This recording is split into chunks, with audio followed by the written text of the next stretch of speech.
وہ ایسا وظیفہ ہے کہ مجھے ابھی تک اتنا تگڑا اور کوئی وظیفہ نہیں احادیث میں نظر آیا جس کی اتنی فضیلت ہو۔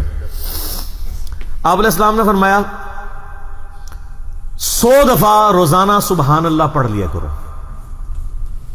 تمہیں 100 غلام آزاد کرنے کا ثواب ملے گا۔ سر روزہ اگر آپ توڑ بیٹھیں تو ایک غلام آزاد کرنا پڑتا ہے، تو 100 روزوں سے بھی کے برابر یہ آپ سمجھ لیں۔ 100 دفعہ الحمدللہ پڑھ لیا کرو، تمہیں 100 گھوڑے اللہ کی راہ میں جہاد کے لیے بھیجنے کا ثواب ملے گا۔ 100 دفعہ اللہ اکبر پڑھ لیا کرو، تمہیں 100 اونٹ اللہ کی راہ میں بھیجنے کا، قربان کرنے کا، نہر کرنے کا ثواب ملے گا۔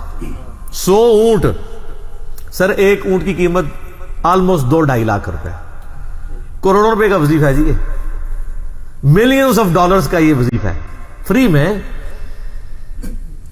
اور 100 دفعہ لا الہ الا اللہ پڑھ لیا کرو، یہ زمین و آسمان کے درمیان جتنا فاصلہ ہے اس کو ثواب سے بھر دے گا۔ سر لا الہ الا اللہ کے پھر برابری کون کر سکتا ہے؟ وہ حدیث بطاقہ ہے نا، کاغذ کے پرزے والی حدیث جامع ترمذی میں، کہ ایک شخص کے 99 دفاتر گناہوں کے کھولے جائیں گے اور نامہ مال تل رہا ہوگا تو اللہ تعالیٰ فرمائے گا میں کسی کے ساتھ ناانصافی نہیں کرتا۔ دوسری طرف ایک کاغذ کا ٹکڑا ڈالا جائے گا جس پہ لا الہ الا اللہ لکھا ہوگا۔ وہ شخص کہے گا یہ ٹکڑا کیا کر سکتا ہے، بس وہ رکھنے کی دیر ہوگی، وہ پڑھنا بھاری ہو جائے گا۔ اللہ کے نام سے تو وزنی کوئی چیز نہیں ہو سکتی، اسے کہتے ہیں کاغذ کے پرزے والی حدیث، اس کے لیے جنت کا حکم ہو جائے گا۔ لا الہ الا اللہ کا مقابلہ نہیں ہے۔ تو یہ 4 وظیفے ہیں، سبحان اللہ، الحمدللہ، اللہ اکبر، لا الہ الا اللہ۔ یہ اتنا محبوب وظیفہ ہے کہ جو سنن ابی داؤد میں، جامع ترمذی میں صلاۃ و تسبیح والی حدیث ہے، اس میں 300 دفعہ کون سے کلمات پڑھے جاتے ہیں؟ یہی سبحان اللہ والحمد للہ ولا الہ الا اللہ واللہ اکبر، بس اتنا ہی پڑھنا ہوتا ہے۔ یہ ولا حول ولا قوت الا باللہ کی حدیثیں الگ سے ہیں، لیکن صلاۃ و تسبیح میں اتنا ہی پڑھنا ہوتا ہے، 4 کلمات۔ حتیٰ کہ صحیح مسلم میں حدیث ہے، نبی علیہ السلام نے فرمایا یہ 4 کلمات مجھے ہر اس چیز سے بڑھ کر محبوب ہیں جن پہ سورج طلوع ہوتا ہے، یعنی دنیا اور جو کچھ دنیا کے اندر ہے اس سے بڑھ کر مجھے یہ چیز محبوب ہے کہ میں یہ 4 کلمات کہہ لوں، سبحان اللہ والحمد للہ ولا الہ الا اللہ واللہ اکبر۔ اور صحیح مسلم کی ایک اور حدیث ہے کہ نبی علیہ السلام نے فرمایا اللہ تعالیٰ کو اس سے بڑھ کر کوئی اور کلمات محبوب نہیں ہے، اور یہ حصہ بخاری میں بھی ہے اس کا، اور اس میں اللہ تعالیٰ کی طرف سے کوئی پابندی نہیں ہے، تم ان کی ترتیب بھی بدل سکتے ہو، یعنی سبحان اللہ کے بعد آپ اللہ اکبر پڑھ لیں، پھر لا الہ الا اللہ، کوئی فرق نہیں ہے۔ یہ ایک اوپن چیز ہے، آپ یوں بھی کر سکتے ہیں کہ پہلے 100 دفعہ پڑھ لیں سبحان اللہ سبحان اللہ سبحان اللہ، الحمدللہ الحمدللہ الحمدللہ، اللہ اکبر، کیونکہ را کو پھر لام سے ملائیں گے، اللہ اکبر اللہ اکبر اللہ اکبر، لا الہ الا اللہ لا الہ الا اللہ لا الہ الا اللہ۔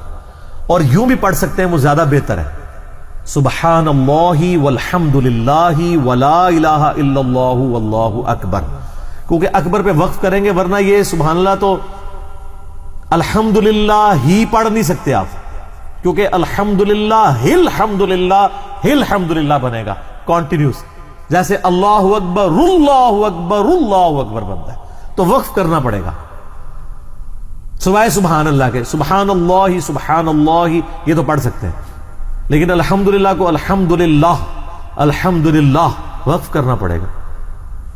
اللہ اکبر اگر ملائیں گے تو اللہ اکبر را کو لام سے، تو اس کی بجائے اتنی مشکل میں نہ پڑھیں، سبحان اللہ والحمدللہ ولا الہ الا اللہ واللہ اکبر، 1 تسبیح پڑھ لے، 4 وظیفے 100 دفعہ ہو جائیں گے، کیونکہ نبی علیہ السلام نے اجازت دے دی ہے نا، آگے پیچھے دائیں بائیں کچھ بھی کر سکتے ہو، اور یہ ترتیب تو صلاۃ و تسبیح میں موجود ہے، نبی علیہ السلام نے کلمات پڑھے بھی ہیں۔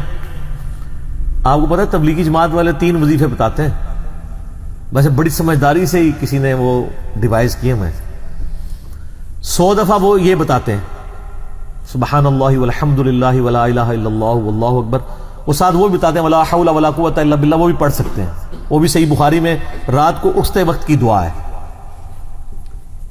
العلی العظیم تک بھی پڑھ سکتے ہیں، وہ ابن ماجہ میں موجود ہے۔ میرا ایک یوٹیوب پہ کلپ ہے 6 کلموں کا ثبوت تو میں نے بتایا 4 کلمے ثابت ہیں، 2 مولویوں کے لکھے ہوئے ہیں، آخری والے جو ہیں. تو بلکہ وہ میرا بیٹا تو وہ اس کے وہ کورس میں آیا تو اس نے وہ 2 یاد ہی نہیں کیے، تو اس کو ماں کہہ رہی یاد کرو، کہتی ثابت، وہ کہتا ثابت ہی نہیں ہے تو کیوں سارے یاد کرو. ہم ریکویسٹ کریں گے، ہمارے پاس بھی وہ کورس اسلامیات کا جو ہے نا اس کو ریویو کرنے کے لیے بھیجا ہوا ہے ہماری اکیڈمی میں انہوں نے، تو ہم اس میں ان کو ریکویسٹ کریں گے کہ یہ آخری 2 کلمے نکال دیں، پہلے 4 کلمے ثابت ہیں. وہ تو ثابت ہی نہیں ہے تو خام خواہ لوگوں کو آپ رٹا رہے ہیں. الٹا جن لوگوں کی شادی ہونے والی ہوتی ہے وہ بیچارے ٹینشن میں پڑے ہوتے ہیں 6 کلمے یاد کرنے کا، حالانکہ کلمے کے ساتھ تو کوئی تعلق ہی نہیں اس کے. تو یہ جو صلاۃ و تسبیح کے اندر بھی پڑھا جاتا ہے، لیکن اس میں لا حول ولا قوت الا باللہ نہیں، وہ تو لادہ سے بخاری مسلم میں حدیث ہے کہ جنت کے خزانوں میں سے ایک خزانہ ہے لا حول ولا قوت الا باللہ. تو آپ پڑھنا چاہتے ہیں ضرور پڑھیں، اس میں وظیفے کے طور پہ آپ پوری تسبیح اس کی پڑھ لیں بے شک. تو تبلیغ جماعت والے یہ بتاتے ہیں 100 دفعہ درود شریف بتاتے ہیں اور 100 دفعہ استغفار بتاتے ہیں. تو بہت انٹلیکچوئل چیز ہے. یہ وظیفہ اتنا کمال ہے کہ آپ کے ہر فرض نماز کے بعد یہ وظیفہ نبی علیہ السلام نے مشروع کیا ہے. مسلم شریف میں حدیث ہے ہر فرض نماز کے بعد یہ وظیفہ پڑھنے والا کبھی نامراد نہیں جاتا. 33 دفعہ سبحان اللہ، 33 دفعہ الحمدللہ اور 34 دفعہ اللہ اکبر. اور ایک حدیث میں ہے مسلم شریف کی کہ جو پڑھے 33 دفعہ سبحان اللہ، 33 دفعہ الحمدللہ، 33 دفعہ اللہ اکبر اور 100 کا عدد پورا کرنے کے لیے پڑھ لے لا الہ الا اللہ وحدہ لا شریک لہ لہ الملک ولہ الحمد وہو علی کل شیء قدیر. 100 کا عدد اس سے بھی پورا کر سکتے ہیں اور 100 کا عدد اللہ اکبر کہہ کے بھی پورا کر سکتے ہیں. تو اس کے سارے گناہ معاف کر دیے جائیں گے اگرچہ سمندر کی جھاگ کے برابر ہی کیوں نہ ہو. لیکن وہ صغیرہ گناہ، کبیرہ گناہ صرف توبہ سے معاف ہوتے ہیں. وہ صحیح مسلم میں حدیث ہے کہ اگر بڑے گناہوں سے بچا جائے تو ایک جمعے سے دوسرا جمعہ، ایک رمضان سے دوسرا رمضان اور ایک نماز سے دوسری نماز درمیان کے گناہوں کا کفارہ بن جائے گی. لیکن جو نماز ہی نہیں پڑھتا تو جمعہ پڑھتا رہے تو وہ تو بڑے گناہوں سے نہیں بچا ہوا نا. مسلم شریف میں حدیث ہے بندے کے کفر اور اسلام کے درمیان فرق نماز ہے. یہ نہ ہو کہ ایک رمضان پڑھ لے اگر رمضان کے بیچ چلے سارے، نہیں نا، اس طرح نہیں ہوگا. تو یہ وظیفہ اتنا کمال ہے، بخاری مسلم دونوں میں حدیث ہے. کچھ غریب صحابہ حضور کے پاس ہے، یا رسول اللہ ہر مقابلے میں ہم برابری کر لیتے ہیں امیر اصحاب کی. وہ روزے رکھتے ہیں ہم بھی روزے رکھ لیتے ہیں، وہ نمازیں پڑھتے ہیں ہم بھی نمازیں پڑھ لیتے ہیں، وہ جہاد کرتے ہیں ہم بھی جہاد کر لیتے ہیں. ایک معاملے میں آ کے ہم مارے جاتے ہیں. قرآن میں بار بار ہے اللہ کی راہ میں خرچ کرو، ہم تو خود ہی غریب ہیں. تو آپ ہمیں کوئی اس کا حل تجویز کریں. تو آپ فرمایا میں تمہیں ایک ایسی چیز بتاتا ہوں کہ تم ان کی برابری کر لو گے.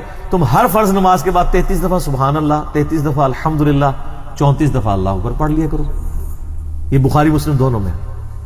کچھ دنوں کے بعد پھر وہ حاضر ہوئے، یا رسول اللہ وہ تو امیر صاحبہ کو بھی پتہ چل گیا، وہ بھی یہی کچھ پڑھ رہے ہیں. اب ہم کیا کریں؟ تو اسی تک لو جناب، تو اسی گرین کارڈ دے بلو کارڈ دے چکر پہ ہو، دنیا دے آخرت کے نہیں. صحابہ کرام آخرت کے بلو اور گرین کارڈ کی بات کرتے تھے. تو نبی علیہ السلام مسکرائے، آپ نے فرمایا ذالک فضل اللہ یؤتی من یشاء، یہ اللہ کا فضل ہے، میں تو اللہ کا فضل نہیں روک سکتا. ٹھیک ہے نا. تو ظاہر ہے گیون سرکمسٹانسز اللہ کے دیے ہوئے ہیں، اس کے اندر آپ بیسٹ پرفارم کرنے کی کوشش کریں.